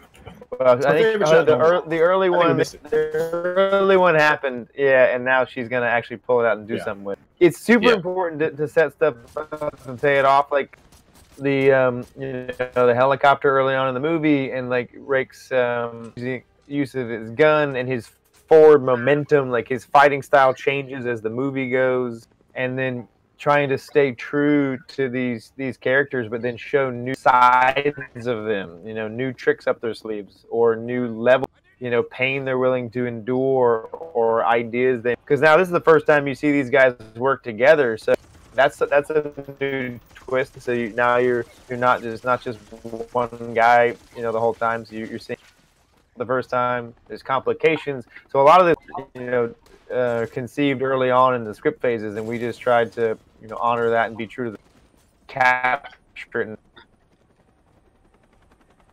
Here it comes, big shot. Sick. I love that shot. Yeah, awesome. Oh, we haven't. But see that is something kind of learned from Russo brothers and other inspirations of that explosion is one thing, just seeing it as an explosion from a bunch of different angles, but telling it like going inside the bus and telling that from the point of view of and then seeing it from Nick's point of view, kind of characters' action happen, I think is very, very important to tell. Did you lose me again? Just a little bit in the middle. Yeah, we should just note that one of I thought was going to be so ridiculous, and it was actually the hardest thing to do, was where I picked that guy up and swing his legs in and knock the other guy's head off. I mean, fortunately the stunt guy was quite small, so I could pick him up and swing him, and we shot that. I don't know. We did that like 10 or 12 times, didn't we, Sam? Sam's like, nah, again. And that was the hardest workout I've ever had. But I love the shot. Every time I see the guy's head fly off to the side, it's like, that's pretty cool. I haven't seen that before. Yeah. Well, it's great. And also one of the things I wanted to ask about that shot is did you come up with that early on, and did you save it for the end of the movie? Like those sort of iconic kills like that in a film like this. Do you pace yourself? Do you plan where they're going to go? It's very important to space your crazy kills throughout. You've got a rake kill early on.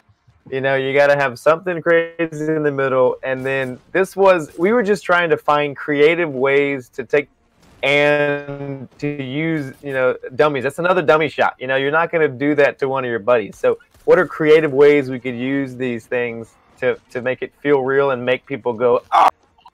So that was definitely something we were trying to do and planned and spaced out so that you don't get all of it up front.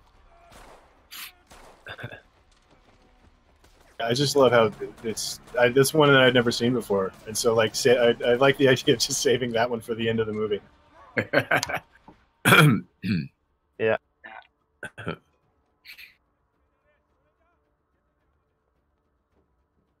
I love that shot of him, getting shot on the ground and crawling backwards and getting shot. It's such a painful, real sort of. And camera right there on the ground with him too. Yeah.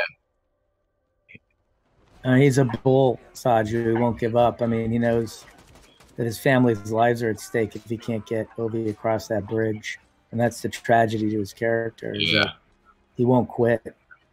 There was a look there earlier, Sam, before he launches onto the sequence, where he looks up at the sky and almost looks like he has a half smile, and then he goes in and the battle kicks. Like was that ever a discussion between the two of you about this is him sort of acknowledging this is probably my last stand or my last run? For sure, that was, and if you watch him before he kind of does any action throughout, he has a similar moment of buildup. If you go back and watch it again, before he attacks you with the knife, he has a little bit of a nod. He always has this. We talked about it as kind of an almost Native American idea of today is a good day to die. And before I do this, this might be it, and we're gonna go into it 100. We did. That was very much that's something he and I talked about, and I love that moment while he's on. That's cool, because I didn't know if it was just by chance or whatever, but every time I've seen it, I've like, oh, what is that look? It's beautiful, and it makes you kind of, I don't know. It's a vulnerability too that he has an acceptance that we haven't seen throughout the film. Yeah. Especially because the other thing that struck me about his character too was there's a lot of Terminator in him. Even staying overnight in a dirty hotel room, looking in the mirror, trying to fix his eye, just the way that you filmed him sort of limping away from things. He struck me as the Terminator quite a bit, and then to pepper in all of that you're talking about, the sort of the spiritual side of him is really pretty interesting. Well, for the first half of the film, he actually has the highest emotional stakes, right? He truly is doing this to save the lives of his wife and his son. Rake, on the other hand, is in this for money, and only over the course of the movie does he gain a connection to Ovi that has a direct sort of corollary to his past, and only as the movie unfolds does it become an opportunity for redemption for him. So it's sort of like the two characters are crossing inside you as the movie progresses. Here we catch up to where we started. And then, like, I do really like this scene too, because like there's a second here, even though it was the first thing we saw in the movie, you know, Rick getting shot. Like, I'm sitting here thinking Nick's got a chance to stop him before he shoots Rick. Like, there was still some really excellent tension built up in that scene. That is, again, part of the simple exercise of it, right? Is that we show you at the beginning of the film that he's hit by a sniper in a potentially fatal shot. So the whole movie you're watching to see if Rake is going to survive the film or not. And that creates tension as you're watching the film because you know where it's going. Or so you think. Well, good. I do want to ask you guys about the ending when we get there.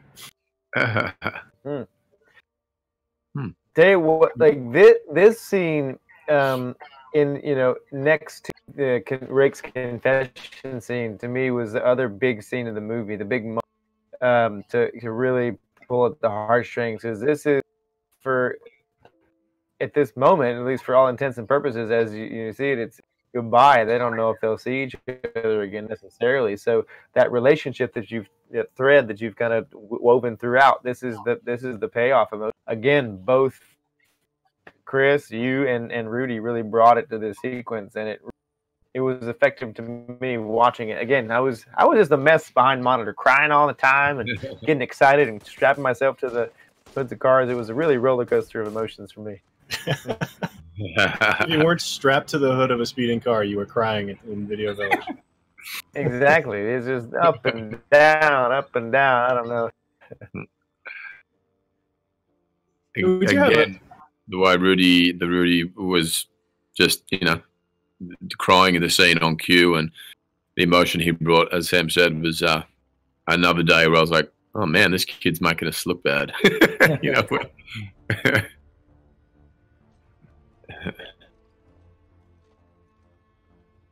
I love that shot. It's a great sunset, last stand kind of shot.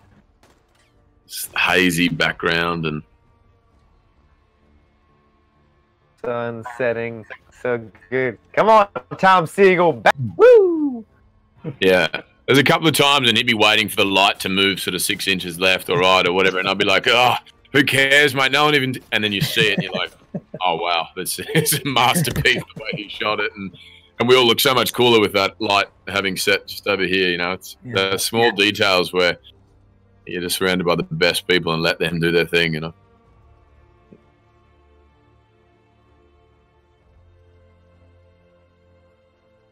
How's that score? No, I mean, for emotional resonance, I don't know. I think, and to pay off, that's something, a little detail that I don't know how many people notice it or care, but the musical themes for each character that kind of started early and then, throughout kind of grow and develop, and then this for the Ray and O coming together.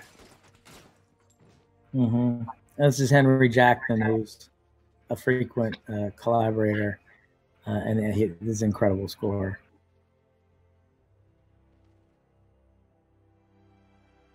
It's hard. A lot of people don't appreciate what a score can do for a film. I always say that, like, when you get that finished score and it ties the thing together, that like the value of the film increases by 50%.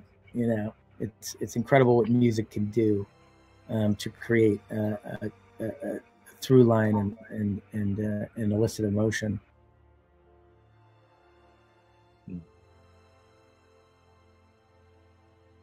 Another great moment here. Work.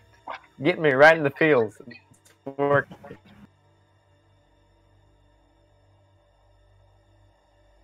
And great that the kid is in focus. That was the first time that he's in focus, right?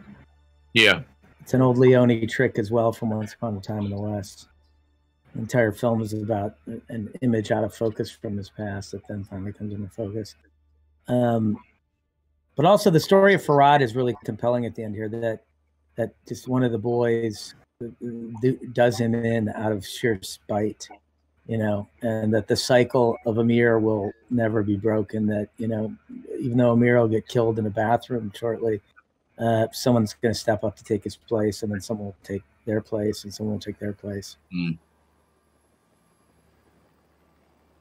Mm. I mean, he has no motive to kill Rake other than that he was embarrassed by him. Yeah.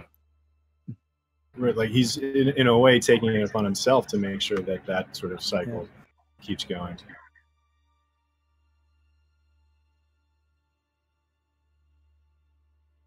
Yeah, I love the simple sort of piano through this end section. Which was seated at the beginning. Yeah. When Ovi was playing the piano by himself, which was an idea Sam had.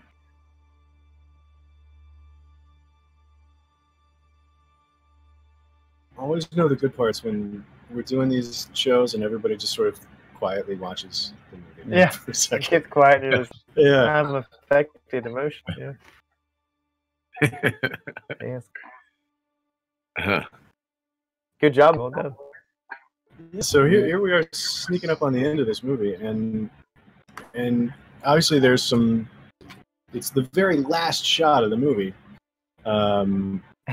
That's what you're waiting for. Like, That's what we're waiting for. Last shot. I feel like I was only supposed to be here for the one hour. I just couldn't take my eyes off myself. I know, right? I appreciate you sticking around. I just Yeah, might, that's yeah, awesome. watching myself on camera is a truly. Speaking about watching yourselves on camera, there's a question for Sam and Chris that came up a few times in the comments. What's it like watching yourself die on camera? Is it weird? It's a weird thing. I'm gonna say, like, I remembered. I'm trying to think of it, like Rush, when you know he dies at many years later, and every time the final image of the movie comes up, it always got like emotional. But I think that because it was a real guy, not that I knew the guy, but something was sort of heartbreaking about it. I don't know. It's just sort of, it's tricky. Watching yourself in general, I find, is you can be a little abrasive, you know. But when it's done right and there's music and all those sorts of things, you kind of, you know, it's a little easier to sort of get lost in it. But I feel like in my, my stunt background, I've died so many times that I'm pretty immune to the effect. Sometimes like 3 or 4 directing- times in one movie. What was it like directing Yeah. your own death scene, though? Yeah. You had to do it to yourself. You know, I tell you what, I gained during those 3 days of being on camera, I gained a newfound respect for people like Ben Affleck or anyone who themselves, I mean, in the lead of a, that to me is insane. I was just 3 days. I was like a, supporting guy, and that was the hardest thing I. So there it is. That last shot that I've just been chomping at the bit to talk about this whole time. The big question is Tyler Rake dead? Did you watch Joe yourself die in this Russo? movie? Joe Russo, what do you? I gotta look at my contract. I think. Look, what we love about that ending is you can interpret it any way you want to, which is really, for us, it represents hope for the boy that he's going to have a future. You know, that is the ghost of Rake that is looking over him, and it's really what it means to him at the end of the movie, more so than what it means to the audience. And there's nothing wrong with ambiguous endings. In fact, they could be quite entertaining, and incite a lot of conversation, which I always think is, the value of a public medium like filmmaking. Right? Is that everyone can argue about it and discuss it ad nauseum, but unless there's a prequel or a sequel, the question won't be answered. Well, is the immediate follow-up question: is there going to be a prequel or a sequel? Do we know yet? We don't know. We don't know yet. I'm just watching you guys react to that. That's great. I don't know. Well, Chris, how did you feel about the ending? Hang on, Joe's texting me. Joe's texting me while I'm at. Yeah, it's as Joe said. I love the, the ambiguity there and the way you could interpret it however you like. And I really like what you said there, Joe, about the sort of where that represents that the boy is going to be okay, whether that's the, sort of the ghost of Rake watching over him or something, but it represents kind of someone still watching him and taking care of him. And I like that version. Yeah. Whether that's actually him or not, we don't know, This would be a good question for you, Sam. Dylan McClune, who's watching on IGN, if there is a sequel, just hypothetically, what would you want to do more of? Would you want to go more of the route of doubling down on the action, or something more akin to like First Blood was, which is sort of more of a slow burn kind of character study? It's all hypothetical because we got there's so many ways, so many storylines in this world that Joe built with the script. There's so many ways it could go. If anything were to happen, it's really up to finding the best story for whoever that next and what's the best thing for the movie and the universe that's kind of is growing out of this again the script that Joe wrote and kind of the movie that so I am open. I think there's so many fun possibilities. I'm ready. Just whatever the next challenge brings, I'll be there. Great. And looking back on this whole movie, here's another question for all of you guys. This actually comes from a user named Marvel Addict watching on IGN YouTube. What was your favorite scene in the film? Which in the finished product? Not necessarily what was your favorite scene to shoot, but what had wound up being your favorite scene? I like the emotional scenes we talked about. I love the sort of importance of those, but I was really pleased with the opening scene in the building that where I first meet Ovi, and we had that fight sequence. That we took a week or so to shoot that. We went back and reshot things because Sam was like, "Nah, we need bigger moves and a stronger finish and so on." And so we just kept shooting, and I was really happy with how that turned out. Sam? Yeah, for me, it was probably the second, I guess, the harbor scene with Chris, and then that moment where Rudy tragically kind of gets caught up in that world, and actually takes. I think that something about that scene, from the moment has that drink and says, you know what he's worth, like that shift tonally for the character. I really like the way that scene played, and what we did with camera early on is very static, and then when that moment happens, we change to handheld, and then the performances from Harbor and Chris and Rudy, that was just a really powerful moment in the movie for me in the final. And Joe, for you, since this is an idea that you've lived with for so long, is there anything from the movie that particularly stood out as something that sort of lasted from your original idea? I mean, I love that bedroom scene between Rake and Ovi. I think it's really, like I said, the whole film was built around that scene, and it's rare that you get a movie that's just about one critical moment, and that's the performances are exceptional in it, and it's beautifully understated, and Sam shot it and directed it beautifully, and I teared up the first time I watched it. It broke my heart thinking about a character who had that kind of trauma in his past, and in the middle of all this, crazy action. So that really, that to me is, I think, the heart of the film. All right. Well, I really appreciate you guys coming over. We'll end it on a super easy one here, since Extraction obviously playing on Netflix right now. What else are you guys watching on Netflix? Ozark. A resounding Ozark. Ozark and Outsiders. I've been watching The Outsiders. Both Jason Bateman, I think, directed. Love them both. Yeah. Yeah. It's a good question. I've